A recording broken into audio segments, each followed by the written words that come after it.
Sometimes your first real estate deal is a nightmare. Sometimes it's not that bad. I was really excited to meet Christian on my real estate investing Zoom call a couple of weeks ago. We talked about the deal he has in Tennessee.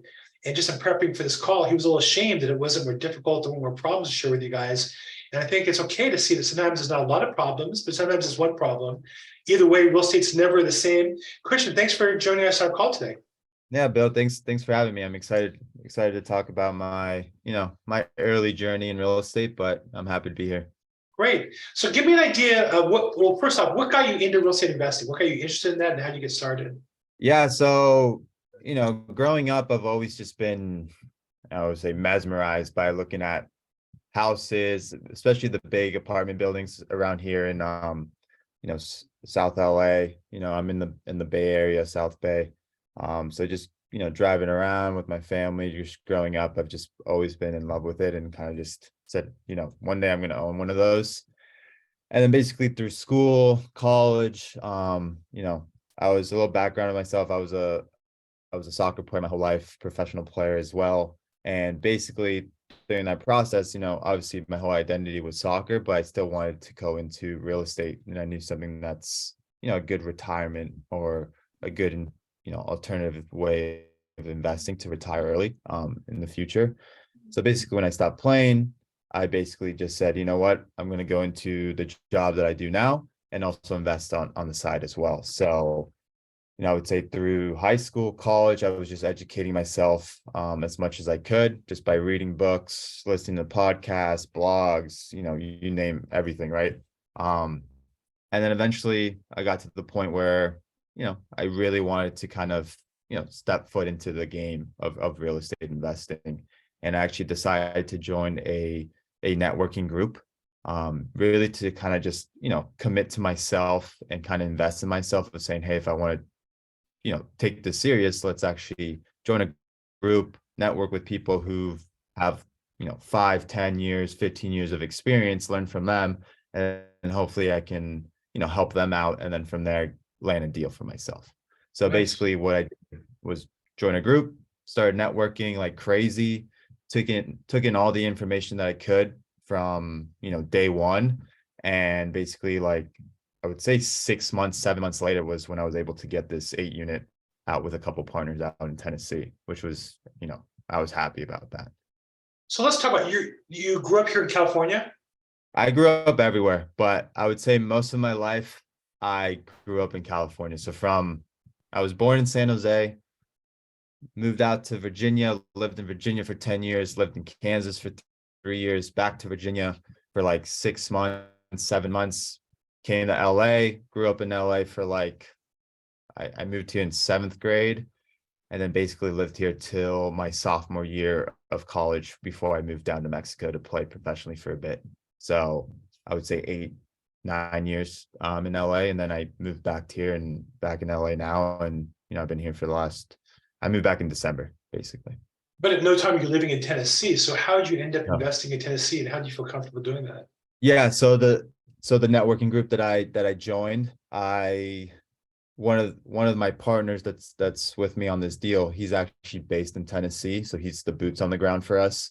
So just being able to obviously connect with him, network with him, and kind of get a better understanding of how he is as a person, I began to trust him and really obviously like him as a person. Then later on became my partner on this deal.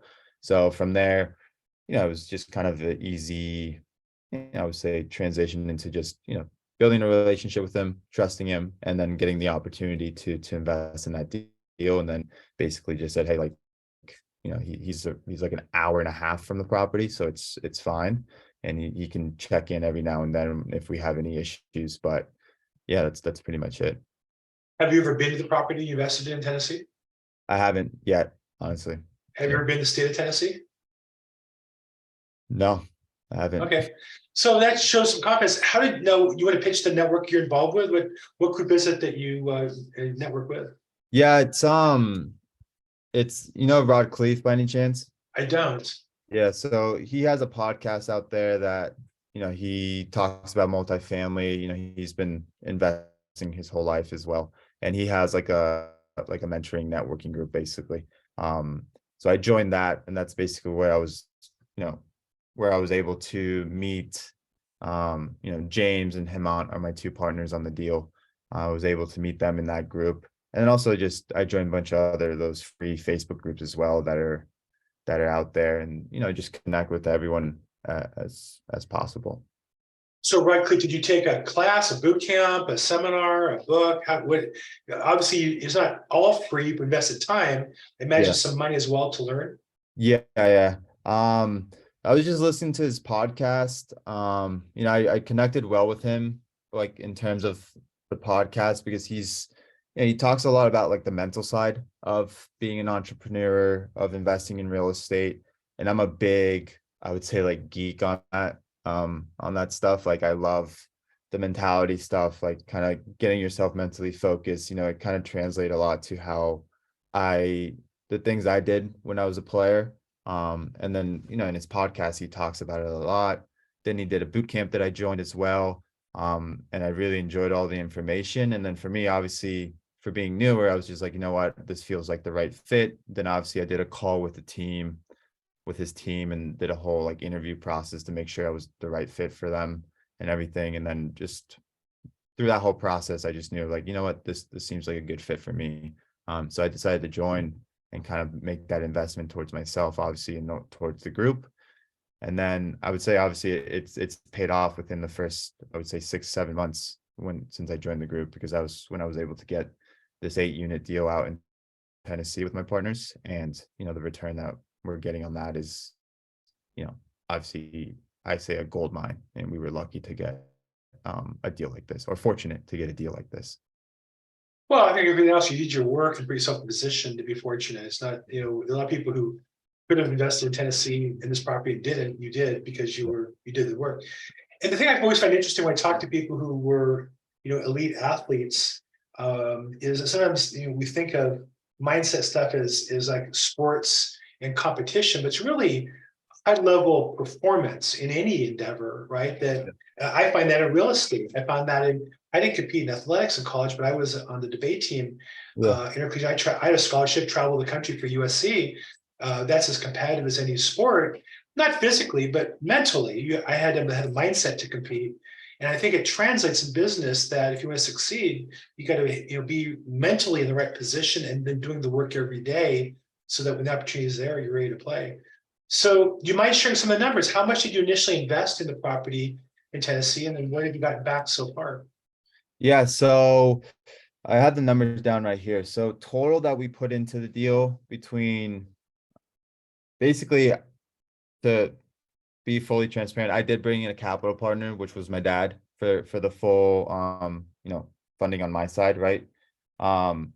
We had about $155,000 that we needed at closing for a down payment, closing costs, and also just to put in the reserves for repairs that we had. So basically went to split that by 3, right? Because James, Mont, and then me and my dad are one entity, basically.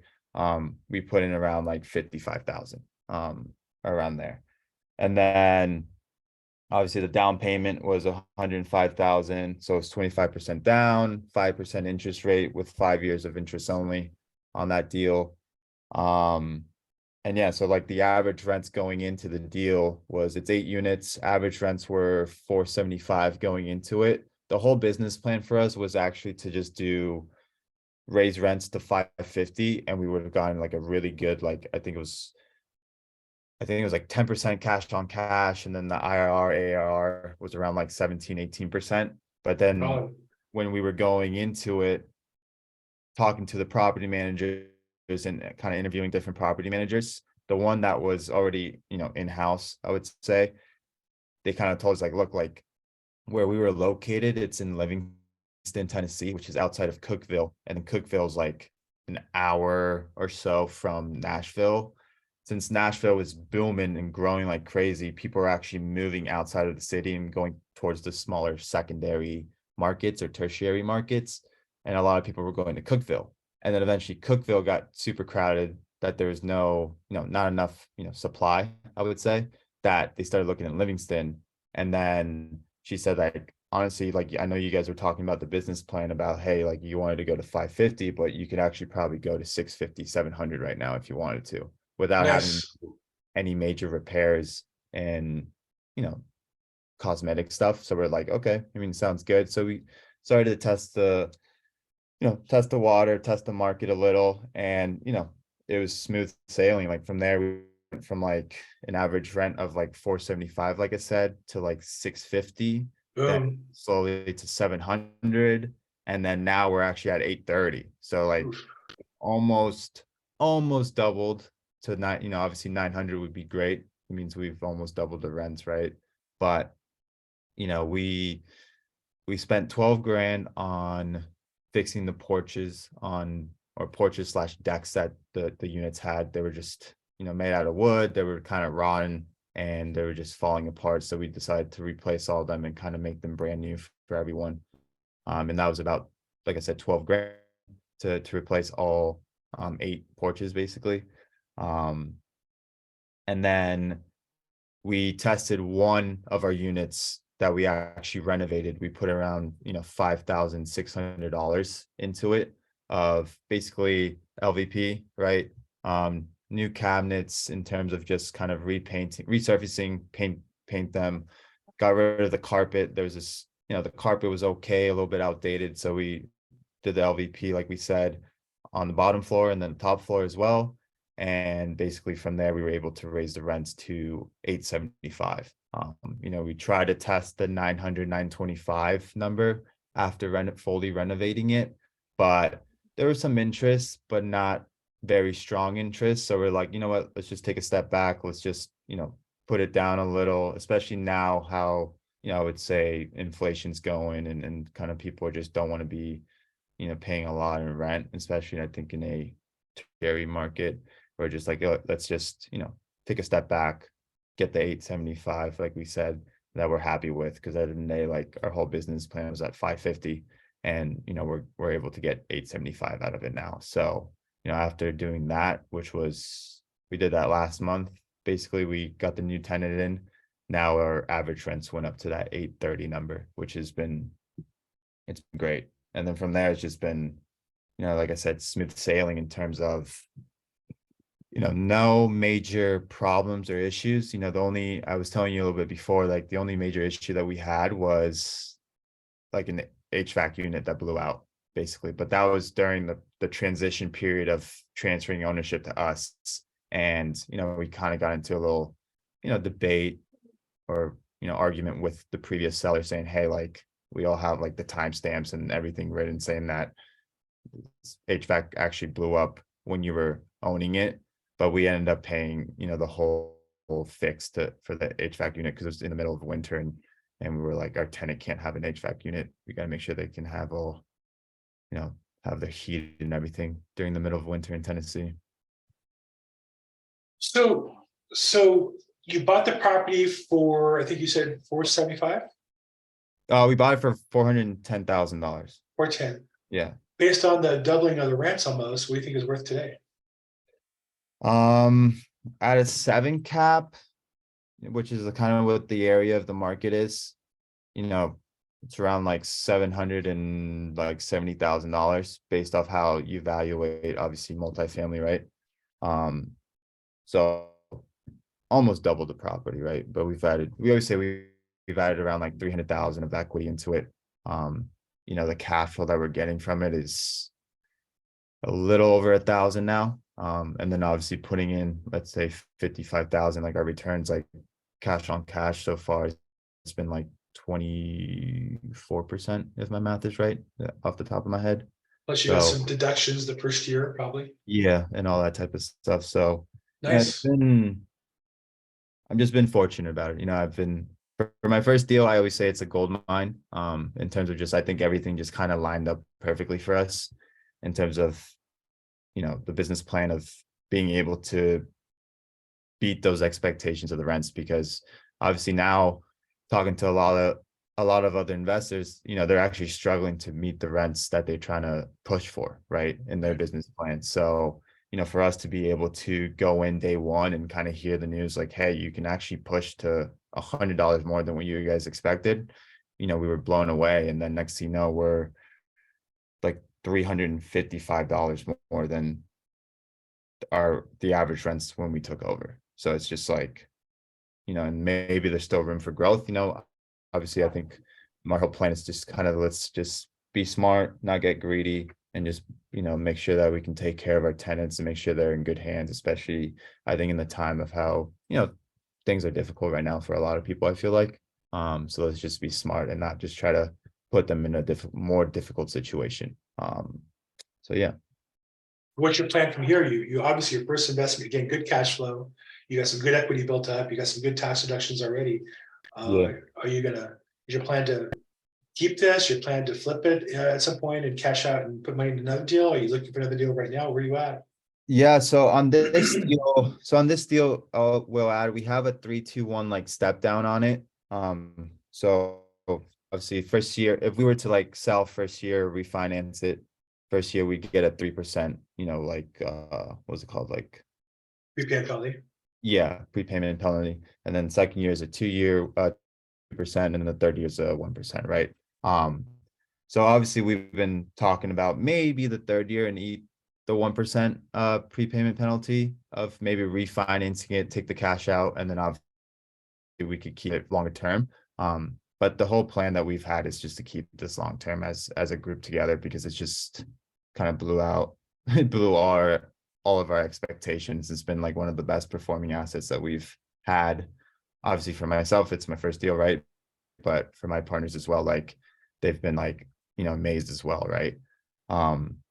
So in terms of that, we're still kind of debating and having conversations about what we really want to do. But I think where we're going to lean towards about just refinancing it in 2 years, 3 years, and then keeping it obviously long term. That's what we want to do. And then for myself right now, I'm still actively looking to take on these smaller type deals, right? I love the syndication model in business as well, but I also like the smaller JV model as well with other partners. Just because for me, it's just been more hands-on, more experience.